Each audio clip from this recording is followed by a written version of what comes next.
Nearly every day, someone reaches out to me asking for marketing advice for their vintage reselling business. Sometimes it's because sales are slow, and other times it's because they just want to level up in their business. So today I'm going to share 7 ways that you can market your vintage reselling business. And no, I'm not going to tell you to start a YouTube channel or become an Instagram influencer like me. These tips are for online sellers, booth sellers, and then tips that really apply to anyone who sells vintage. In case you're new here, I've been a marketing professional for 20 years. Every business needs a marketing strategy, and you can't just rely on your online platform and your vintage booth to sell your stuff. You have to do some marketing yourself. I got a whole host of notes today to go through with you, so let's jump right into the tips. So my first tip applies to all vintage resellers, and that is to advertise your business on Facebook Marketplace. Now I know you're hearing the word advertise and thinking I want you to spend money with Facebook, like actually start an ad program, and that is absolutely not what I'm recommending. So here's what this strategy looks like. If you're an online seller, I would recommend creating a really pretty style vignette with some of the items that you have listed in whatever online platform that you're selling on, and then upload those photos to Facebook Marketplace as if they're for sale. Now you can add in the description pricing if you wanted to sell them locally. But let's say you don't want to facilitate the sale locally. You want to drive the people to wherever you're selling, whatever platform that is. Just put in the description the name of your shop, where you're selling, and say these items and more are available there. And that will have interested buyers who see those pieces. They may be willing to go find your shop online, and then they may become customers because they see all the other things that you have available. So this is a really great way to really generate awareness for your online presence. If you have a vintage booth, kind of the same strategy, except that rather than photographing the items like in your home, you'd actually photograph the items in the space that you're selling them in, like in your booth at an antique mall. So you just go around your booth and photograph things that you think would be of interest to people, and then you would say in the description, these items and more are available at booth, 121 at this antique mall. And that way, someone looking at it will know if they want to buy those items, then they can go to the antique mall and pick them up. And while they're there, they'll probably buy something else. One of the antique malls that I'm in locally, the owners do this all the time. And it is very, very effective in selling stuff in the mall. So they don't just photograph their stuff because they have vintage booths of their own in the mall. They actually photograph stuff for other people in the mall. And so that just really lifts everybody up and drives a lot of traffic into the store. So it's definitely very effective to advertise on Facebook Marketplace. Now, one thing I want to note, sometimes when you do this strategy, Facebook will recognize that the item is maybe not for sale. And so sometimes you have to finesse the description and the pretend pricing and all the other fields that you're putting in to make it look as if it is for sale.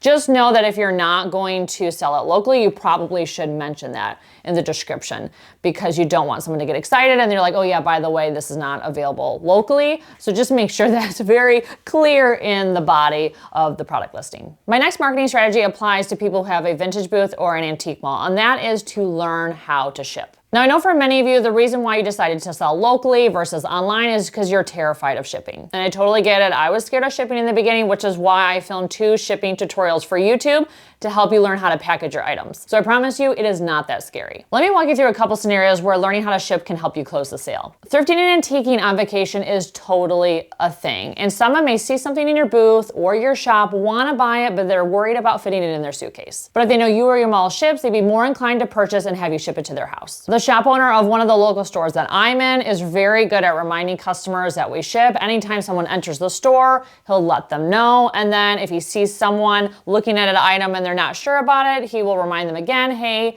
if you're interested, we can give you a shipping quote if you're from out of town. Now, this next shopping scenario is one you may already be familiar with, especially if you're on social media. And that is you post something for sale in your feed to showcase it, and someone from out of town messages you saying they want to buy it. Now, if you sell online, this type of interaction is a total piece of cake. Someone will be able to go to your profile, click on your link to your Etsy shop or your eBay store, and then buy that piece. But if you only sell locally and you don't have any language in your profile that you ship, the person may never even inquire about buying it. So I absolutely would recommend, if you're willing to ship to people out of state, I would put that in your profile. I would say you have a vintage booth here and willing to ship, DM me for a shipping quote or some sort of language like that. And then anytime you promote an item, make sure you have that in the description or caption below, like this item is available at this booth, or DM me for a shipping quote. That way you have all your bases covered. You can hit your local shopper, and then you can hit anyone who is from out of town. Now, once you have someone interested in a piece that needs to be shipped, you're gonna need to give them a shipping estimate of how much it's gonna cost to ship to their house. Estimating your shipping is a total piece of cake if you do it online. If there's one thing I wish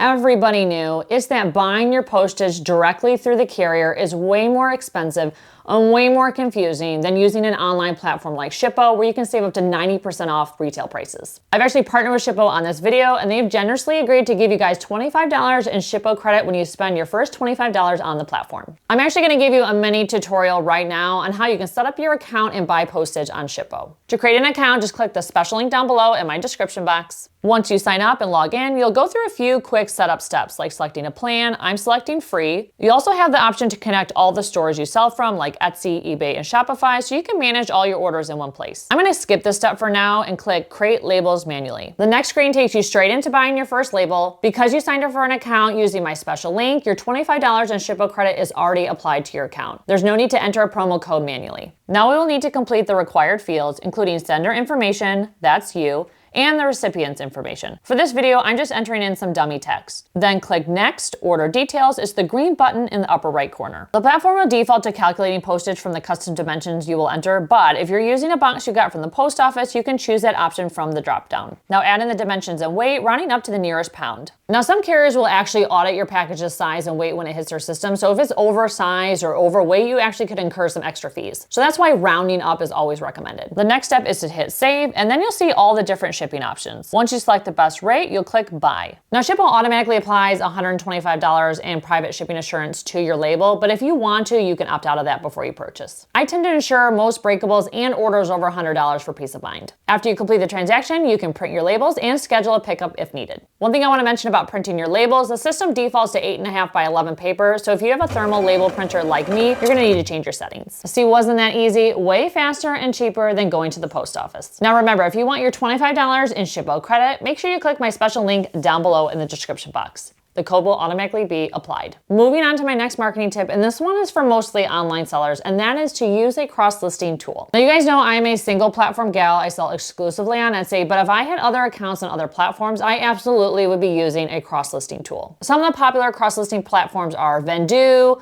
List Perfectly, and Crosslist. Managing multiple platforms can be a total headache, and so that's why cross-listing can really help you kind of streamline that process, because if something sells on one spot, it can be automatically removed from another platform, so you don't have to do that manually, which saves so much time. So if you're thinking about adding another platform and you're not sure how you're gonna manage it, look into some of these cross-listing tools, because they can maybe make the whole process of managing multiple shops way easier for you. So my next marketing strategy applies to everybody, and that is to sell inventory bundles to your reselling community. Shopping is the best part of our business, and that means most resellers have an overabundance of inventory. They have storage units full. They have their homes and garages filled with stuff. Just inventory sitting there that should be for sale, either online or in their vintage booth if they haven't gotten to it. So if you're one of those resellers that has an overabundance of inventory and is becoming a bit of a problem, or is just sitting there too long, consider creating inventory bundles for resellers like me who don't have enough time to go out sourcing but need stuff all the time. So my reselling friends have been very generous in doing this with me. Resellers who have an overabundance of inventory because they just are very prolific sourcers. And so they will let me either shop their space, or they will do like a video overview of some of the stuff that they've picked up, and they let me cherry pick from their haul. So this has worked out so well for me because I get fresh inventory and then they get money right away for their goods. Now you may be wondering how much I pay for these types of bundles. So it really depends on the relationship I have with each individual reseller. Some people will give me the items at cost because they're comfortable doing that, especially if it's inventory that's been sitting for a very long time. Other resellers will just mark it up by a certain percentage, like 20%, to kind of cover their time and give them a little bit of bump on what they purchased it for. And then other resellers, what I will do is I will just look at the item and I'll be like, you know what, this is what I would typically pay for this if I was in like an antique mall. So not like a thrift store price or the price that they probably bought it at, but like a price where they're still making some money on it. And that is good enough for them because that means it's like out of their life and they made a little bit of profit. So this type of selling strategy really is a win-win for everybody. Because everyone on the internet knows I have trouble finding enough inventory, I get a lot of inquiries from people asking if I want to shop their storage unit or their spaces. And while I love those offers, they are great, sometimes it's a bit tricky to figure out the pricing, especially when the person who wants to sell me stuff doesn't have a good idea of what they want to sell stuff for. So if you're going to offer up your inventory or inventory bundles to people in your community, other resellers, make sure you kind of have a dollar value in mind and not just say to them, you know, just offer what you think, because those scenarios are kind of awkward. I don't like shopping in that type of setting. And so if that is what is offered to me, like I'm like, oh, well, what do you think the price range is for the stuff that you have? You know, and if someone comes back to me saying, oh, just, you know, send me an offer, I'm like, ugh, because I'm gonna want to lowball you probably because I'm used to getting stuff for so cheap. And so, but I don't want to insult them. So if you're someone who has an overabundance of inventory and you want to sell it to your community, just have some dollar values in mind. So that way the situation is more comfortable for everybody in that scenario. Because yeah, I can't tell you how many times I'm like, okay, I don't know how to navigate this. I don't want to hurt anyone's feelings. So I'm just not going to shop. Just not going to look at the stuff. So you don't want that type of scenario. So just make sure you're upfront kind of about what you want to get in advance. My next marketing tip applies to people that have a brick and mortar location, like a vintage booth or an antique mall. And my suggestion is to create a local guide of all the thrifting and antiquing in your area. I can't tell you how many times I will go to a new town and I'll be in an antique mall, and when I get up to pay, I'll ask the person working, hey, where else in the area should I go to shop? And they just look at me blankly and say, you know, I'm not sure.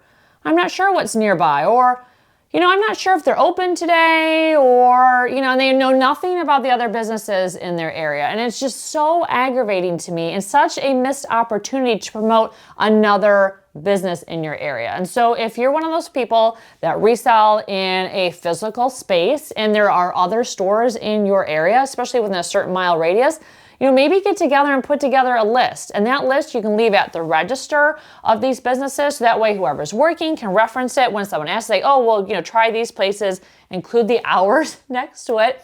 And that way it'll help shoppers go somewhere else and support their business. Or you could create a little handout. And I have seen this at very well-oiled machines, like communities that have created an identity around the reselling and thrifting and antiquing in that area. They will actually have a printed out little piece of marketing material that you can take with you. That is amazing too. But whatever you do, please have a list of the places in your area, because every time I rely on Google, I usually miss really amazing spots. So this is a great tip for anyone who wants to boost and support their whole community of resellers. Come up with this guide and make sure it's available at all the local spots. Moving on to my next marketing tip, which applies to online sellers, and that is to make sure that you're using all the marketing tools available on the platforms. So for example, on Etsy, they have marketing automation tools where if someone likes something or puts something in their cart, Etsy will automatically send an offer to them if you set that feature up, and that can help you close a lot of sales. And I'm sure the same goes to other platforms. They have all these different tools that make it possible to send people offers and promo codes in a way to facilitate a sale. So if you don't have any of these tools set up, you're absolutely missing out on potential buyers. And there's also third-party tools that integrate with all of these platforms that can help you close the sale. So definitely look into those. Poshmark has some of those tools that will help you share your closet.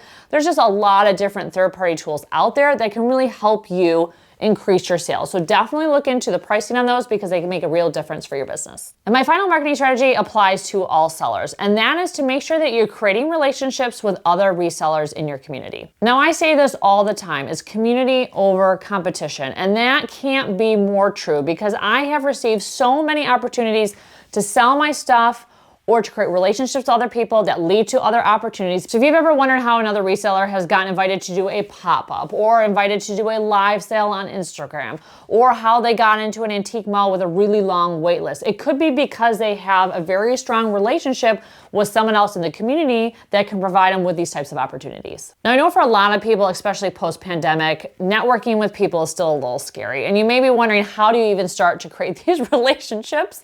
Because it can be scary to kind of reach out to someone cold. So if you're on social media and you identify an influencer or another person in your community that you think you want to align with professionally, you can always start to just engage with their content. That way you're showing them that you're already supporting what they're doing. You could like their stuff, you could comment on their stuff, and you could just generally support their business. And then when it comes time to kind of make some sort of ask, Like let's say you find out they're going to be hosting some sort of live sale and you want to do the next one, then you can slide in their DM, and because they've already seen you interacting with them, then they know that you're already supporting them and you may be a good fit for what they're doing. And if your reselling community like ours has in-person meetups, make sure you attend those, because that can be a really low-key way of meeting all the people in your community, find out the exciting things that you're doing, and then you can kind of get the inside scoop on what some of the opportunities are in your area. So whether you're connecting with people online or in person, creating relationships with your reselling community can be very fruitful for your business. Okay, everyone, those are all the marketing tips I've just shared with you today. I hope you found them helpful and feel inspired to try some new tactics for your business. And if you have any marketing tips to share with the group, make sure you comment them down below. And one quick reminder before you go, if you're interested in trying Ship Out for yourself, make sure you click my special link down below to get your $25 in Ship Out credit.